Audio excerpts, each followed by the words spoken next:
Coucou la famille, j'espère que vous allez bien. De mon côté, ça va super bien. Nouvelle vidéo aujourd'hui. Nous allons parler des AEC ou attestations d'études collégiales. Dans la vidéo, nous allons parler des types d'AEC, qui peut faire les AEC, comment faire l'admission. Est-ce que les AEC sont éligibles à la résidence permanente au niveau du Québec ou pas? Si vous voulez tout savoir, je vous invite à regarder cette vidéo jusqu'à la fin pour ne pas manquer d'informations. Donc avant de commencer, si tu n'es pas abonné, je t'invite à t'abonner, activer la cloche de notification pour ne rien manquer concernant les études, le travail et pourquoi pas les programmes d'immigration qui sont disponibles au niveau du Canada. Donc ceci étant dit, on va maintenant commencer. Les AEC, comme je les ai dit, attestation d'études collégiales, ce sont des formations de courte durée qui sont adressées aux adultes qui veulent suivre des formations professionnelles. La plupart du temps, les AEC s'adressent déjà aux personnes qui travaillent déjà, qui sont déjà sur le marché du travail et qui veulent avoir des compétences supplémentaires dans leur domaine de pratique. La durée des AEC, c'est entre 4 mois et 24 mois. Donc, la durée va vraiment dépendre de la formation. Et au niveau des cours qui sont offerts au niveau des AEC, ça va être plus des cours spécifiques ou des cours pratiques, je dirais. Donc, il n'y a pas de cours de formation générale lorsque vous suivez une formation AEC. Les cours spécifiques vont être des cours qui sont vraiment directement liés à ton domaine d'expertise. Si tu veux faire un AEC en bureautique, tu vas simplement avoir des cours qui sont dans le domaine de la bureautique.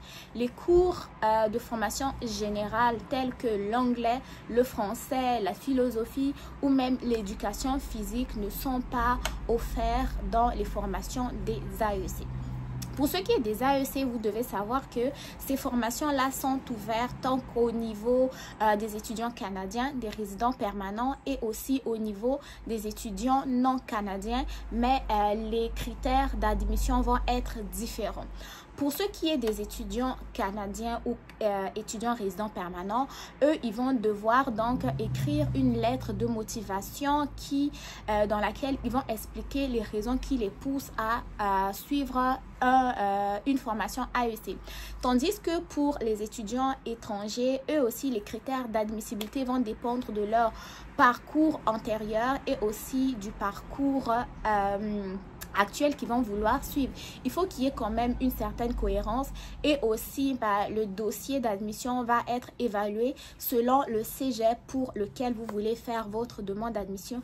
Mais sinon, pour faire l'admission, sachez que vous allez sur les sites des cégeps comme si vous faisiez en fait une demande d'admission pour un DEC. Ok? Si nous parlions de la valeur du diplôme, sachez que les AEC, en fait, ils vont plus vous aider à obtenir des compétences. Généralement, ils ne vont pas vous permettre de suivre des formations universitaires parce qu'ils n'ont pas la même valeur qu'un DEC ou un diplôme d'études collégiales.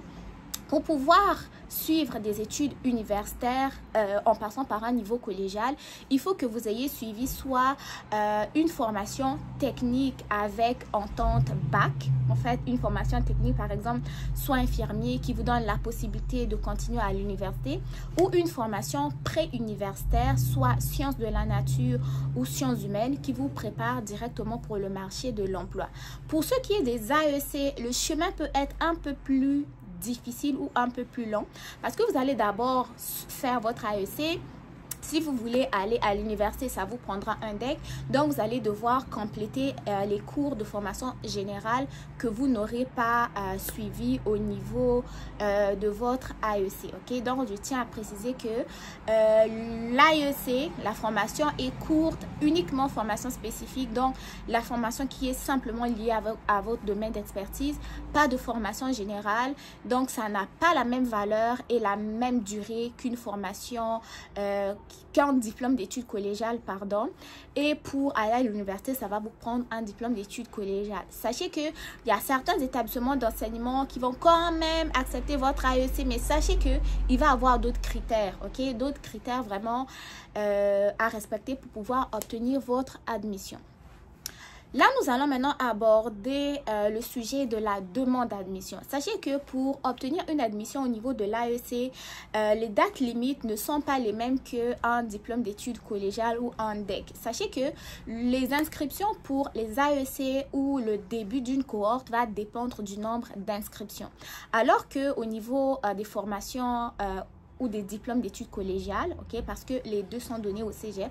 Au niveau des DEC, en fait, sachez qu'il va y avoir une cohorte à chaque trimestre, à moins que vous soyez dans un cégep qui est un peu plus éloigné en région où il n'y a pas vraiment beaucoup d'inscriptions. Mais sinon, pour ceux qui est des DEC ou diplômes d'études collégiales, il va y avoir des admissions en automne, des admissions en hiver, des admissions en été, ok? Alors que pour les AEC, vraiment, les cohortes vont s'ouvrir selon le nombre d'inscrits. Si par exemple, tu veux suivre un AEC, je vais prendre un exemple, AEC actualisation en soins infirmiers. Actualisation en soins infirmiers, c'est pour les personnes qui sont déjà infirmiers, par exemple, qui ont passé tant d'années à ne pas pratiquer, ou pour les infirmières de l'étranger qui viennent se mettre à jour sur la façon de faire au Québec, ok? Donc, sachez que pour qu'un cégep ouvre un AEC, soit actualisation, soit même secrétariat, il faut qu'il y ait quand même assez d'inscrits. Donc, si tu fais une admission, par exemple, AEC en bureautique dans un cégep donné et que tu as fait ton admission, par exemple, en automne jusqu'en 2025, tu n'as pas eu de réponse encore, c'est parce que, franchement, pour qu'ils te donnent une réponse, ils vont attendre qu'il y ait 2 ou 3 personnes ou 5 personnes d'inscrits pour débuter la cohorte. Okay? Donc, c'est ça qui est un peu plus compliqué pour les AEC. Un peu plus compliqué pour les personnes qui sont à l'étranger parce que il faut que tu attendes l'admission. Il faut que, après avoir eu l'admission, il faut que tu débutes les procédures d'immigration et tout. Donc, tu n'as pas de temps à perdre. Tu veux avoir une réponse assez rapide. Or que pour les gens qui sont au niveau national, s'il n'y a pas d'admission disponible pour un cégep donné, tu te lèves et tu vas dans un autre cégep. Okay? Donc, ça va être un peu plus facile pour les nationaux pour savoir je commence quand, je commence à telle date, alors que pour les étudiants étrangers, il faut qu'il y ait vraiment des cohortes qui sont disponibles. Donc, maintenant, on va aborder le niveau des frais de scolarité. Généralement, les AEC vont être plus abordables que les formations diplôme études collégiales que les DEC. Les DEC, pour une formation pour les nationaux, ça va coûter environ 300 $, voire 350, ok? Tout dépendamment de la formation. Parce qu'un DEC en soins infirmiers, par exemple, pour une personne au niveau local, ça va coûter dans les 350 $ comme frais de scolarité. Alors que pour un étudiant étranger, la formation va être jusqu'à 10 000 $ environ. Donc, pour les AEC, ça va être encore moins. Ça peut être jusqu'à 150 $ pour une personne au niveau local pour l'admission. Pour les étudiants étrangers, ça peut aller dans les 5 000, 6 000 la session, ok? Mais ça va varier une fois de plus du lieu de votre formation et de la formation que vous aurez choisie.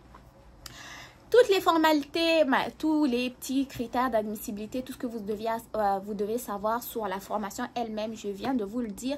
Là, maintenant, nous allons parler de l'admissibilité à la résidence permanente. Sachez que là, j'ai abordé des attestations d'études collégiales au niveau du Québec, ok? Les AEC et les cégep même existe uniquement au Québec, il n'y en a pas dans les autres provinces. Dans les autres provinces, ce sont des collèges. Mais vu que je parle des AEC, je vais parler de leurs critères d'admissibilité au niveau du Québec. Donc, au Québec, vous devez savoir que les AEC ne sont pas admissibles à la résidence permanente au niveau du Québec. Pour qu'une personne qui a suivi un AEC puisse avoir la résidence permanente, cette personne-là va passer par le programme des travailleurs qualifiés sélectionnés par le Québec pour pouvoir remplir tous les critères liés à la résidence permanente. Alors que pour une personne qui va suivre un DEC ou un DEC, lui, en fait, à la fin de sa formation, le DEC lui-même est déjà éligible à la résidence permanente et la personne n'est pas obligée de travailler avant d'être admissible à la résidence permanente. Donc, c'est c'est la seule différence. Donc, le DEC lui-même vous qualifie déjà, DEC technique, bien sûr, DEC technique, parce qu'il y a deux DEC, il y a un DEC technique et un DEC préuniversitaire. Le DEC technique vous qualifie directement à la résidence permanente. Vous n'avez pas besoin de finir l'école, travailler. Quand vous finissez votre formation, vous pouvez déjà vous lancer pour la résidence permanente. Alors que pour les AEC qui ne sont pas admissibles, vous allez devoir passer par un autre programme, ok? Lorsque vous êtes admissible, vous passez par le programme des diplômés. Lorsque vous n'êtes pas admissible, vous devez passer par le programme des travailleurs qualifiés, ok? Donc, c'est ce que j'avais à vous partager aujourd'hui. Sinon, je vais vous donner quelques exemples des AEC qui sont disponibles ici au Québec. Vous avez des exemples d'AEC comme actualisation bureautique, donc pour les personnes qui ont de l'expertise dans le domaine de la bureautique ou du bureautique en tout cas, qui veulent avoir plus de connaissances, plus de compétences là, dans ce domaine-là. Il y a un AEC qui existe, sinon il y a AEC actualisation en soins infirmiers, AEC en adjoint de direction, administration de base de données, administration de réseau, administration des affaires et commerce, administration des réseaux et sécurité informatique. Il y a aussi des AEC en administration, système et réseau, coordination d'événements et de congrès, AEC de perfectionnement en bureautique et vision artificielle, AEC de spécialisation en éducation inclusive dans les services de garde, AEC en administration, AEC en industrie intelligente, AEC en mécatronique, AEC même en technique d'éducation spécialisée, AEC en gestion des réseaux et sécurité des systèmes. Il y a plus de 952 AEC qui existent ici au niveau du Québec. Moi, je vous mettrai le lien de ces AEC-là dans la barre de description d'infos de cette vidéo. Si vous avez aimé, n'oubliez pas de liker, des suggestions dans les commentaires. N'oubliez pas de partager aussi et surtout d'activer la cloche de notification. Merci de m'avoir suivi. J'espère que je vous ai aidé. Si vous avez des questions dans les commentaires, d'ici là, portez-vous bien. Bon succès dans vos différentes démarches. Comme je le dis toujours, on se dit à très bientôt pour une nouvelle vidéo. Bye!